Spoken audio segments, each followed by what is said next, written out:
Hello, Internet.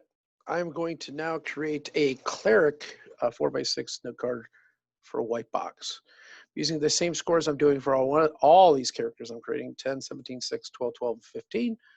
And I am going to mark up the card, and you can see how this is done. Once again, in doing this, it should be kind of, how would you say, straightforward. It's a nice way of people having the card in front of them. Have multiple note cards for their treasures and what.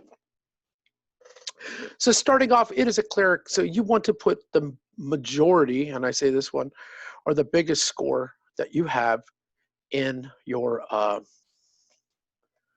would put it in my wisdom. So 17 is going to go here. Okay. And then I'm going to use my next one here. So strength, I would put 15. Okay. This is a choice. You could actually put the 17 up here in the strength. I mean, you could put the 15 for the wisdom. The reason why in wisdom, if you have a bonus, and they say if you're above 15 in one score, you get a bonus. I play it a little bit different. It's based on Swords and Wizardry Complete, but I like the white box 1d6 rolls and all that stuff. Like I said, I do modify like what the scores do, but this right here is going to give them an extra spell at first level. I give that to them because technically in white box, you don't get a first level spell. Your first level spell sometimes people consider the ability to turn the undead. But for me, I would just kind of consider, for all practical reasons, you may want to put the strength score up here. And basically, he's a tanky fighter that can cast Cure Light Wounds or do other things like that. But for all practical reasons, I'm just going to do conventional. You put your highest score in your wisdom, all right? So then you have a bunch of 12s, two 12s, a 10, and a 6, okay? Once again, your dexterity is going to affect your armor class, and you might say, well, I don't want to do that there, but, you know, it also affects ranged weapons. This guy might be a frontline fighter that uses a mace and just bashes stuff up. So for all practical reasons, and I could say, well, I always want my constitution to be as high as possible for working these type of characters. This is where it gets really confusing because you have the 10 and the 12, and you can have charisma, and it's like you're going to sit there and not believe I do this, but I want to, my dump scoring will make my intelligence. It's going to give me a -1. Everything else is going to give me a 0, right? This gives me a +2, and this gives me a +1. So at here, these two things, it's not that much of a difference, okay? I give a bonus, but I'm going to put the charisma as being the bonus. And that's just kind of like, you never know, he might try to convince people by praying next to them to get them to believe in his deity. So with that, even though it's a 0, you might say, well, roll under to find out whether or not, you know, you work with this. You might say it's easier to roll under a 12 than to roll under a 10 on a 1d20. So that's something to consider. So strength gets a +1. This is going to be, of course, 2 hit. Melee.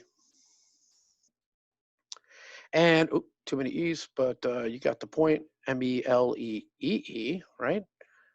Let's clean it up so it doesn't look as ignorant. So, and then the other one is, of course, +1 to damage, right? So I can put damn edge, right? This has no effect either way. This has no effect either way. But like I've been saying in many of these videos, I take their constitution score, 12, and I add it to their maximum they can get for hit points for first level. It would be 6. This gives them 18 hit points to start with. I do this because I really do think it lets the character not get killed off right away, and people tend to invest more in something that's not going to, it's not like a Dixie cup. You want people to invest in the character, right? So next thing, of course, is the intelligence. He gets a -1. He doesn't get any bonus languages. That's okay. He's a person of faith, right? So +2 wisdom, and this is something that, you know, like I say, it's going to be a game master rule. You could say, well, when he casts like something like Cure Light Wounds, he gets 2 extra ones applied to it because he has a +2 in his wisdom. Once again, it all depends on the game master. It all depends on what you feel comfortable doing as a game master. But I have no problem giving him a little boost on it because if you roll 1d6 +1, well, actually 1d6 +3, I mean, these people get slaughtered pretty hard. If you only got 1 cleric, just maybe something to consider, right? So then the other one is charisma. Now I'm going to flip down into the other sheet, and we're going to stock him up, right? So a cleric. Cleric's not, it cannot use a bow, which is very important sometimes walking here. He could use a sling, okay? As far as a weapon of choice, he's going to use a mace or a warhammer. They do the same thing, 1d6. He does get the strength bonus of +1, right? So, and that gives a damage of +1. So his damage is 1d6 +1, okay? And I was equipped, the slings are cheap. It's a nice thing to have, 1d6, okay? He doesn't get any bonus for the range thing. This thing is equal to 1, 2, 3, 4, 5. 5 times 6. He gets 30 stones. In the book it says 20. I don't think 10 more is going to really matter much. But if you want only to have 20, you just cross out the bottom 2. And basically, as he throws these stings, he marks in one at a time. A sling can be shot only 1 time per round. Bows twice per round. That's why they're the ideal weapon of choice for doing this. He gets no bonus for this, so it's a 0. Okay. For his backpack, now keep in mind his strength up here, it says 15. Okay. I don't count the backpack, but I count everything else as being a weight-bearing thing. And I do it as much as their strength is in line in them, right? So we have bedroll 1, flint and steel 2, 3, 4, 5, 6, 7, 8. So this has an encumbrance of 8. So you're say it's a weight of 8, right? This one has one more. It has 9. Okay. Considering his strength is 15, he can carry 7 more items on him. He's actually doing fairly good. I don't count armor in these things because you're wearing it evenly distributed throughout your entire body. And I tend not to count the things you would have in hand, in this case, a mace and a sling. He's going to want to have a holy symbol, right? So that's going to be something that has to be purchased, right? Also, he's going to need some holy water. That's his job, right? So we got to make sure he has that going on. You can also have, like if you have a group of herbs like garlic and belladonna or wolfsbane, whatever, he'd be the guy carrying all that. That would count as one item, all the herb stuff. One thing about the clerics, I always tend to, because they usually have the weaker dexterities, they're not really dexterous.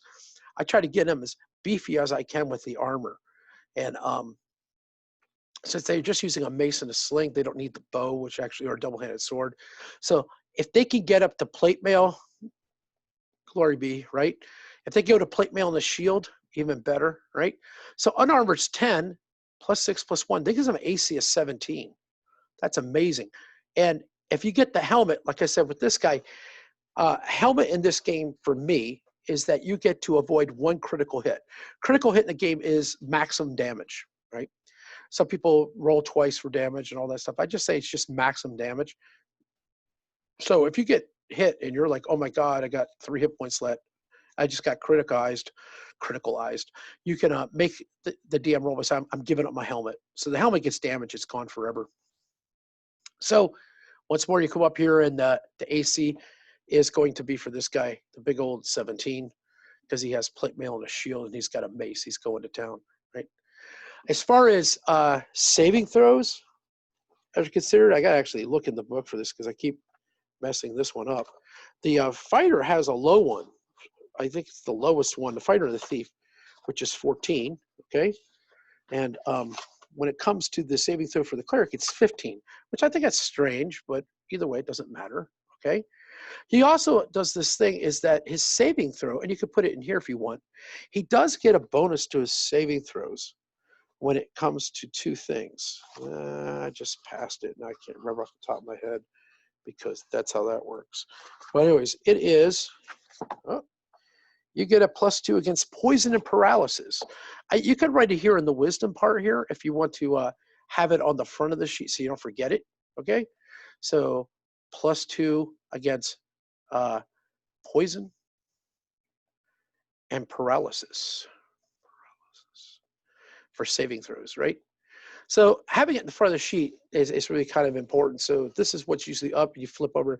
You get used to seeing what you have on the back. Oh, I'm going to use my mace, and I'm going to do this, and counting stones and stuff. And you'll get used to all these numbers.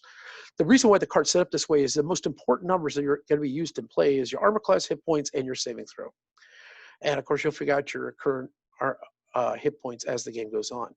If you're doing skill checks like 1d20 roll unders or 3d6 roll unders, you want these numbers up in front. Okay. If you have bonuses for different things going on, these things would count too, right? So, like I said, some of this stuff depends. Of course, the game is a very fluid game. Uh, white box itself. So sometimes you look at things like +2. Let's say you do a spell and you want to cast like insect plague and or you want to do a casting of a spell. And that's another thing you could do is that your bonus works against the other guy trying to stop it from happening. So, I mean, that's something else to think. It's just something to consider using these numbers another way. With that, I hope you have an excellent day and thank you so much for listening. Okay.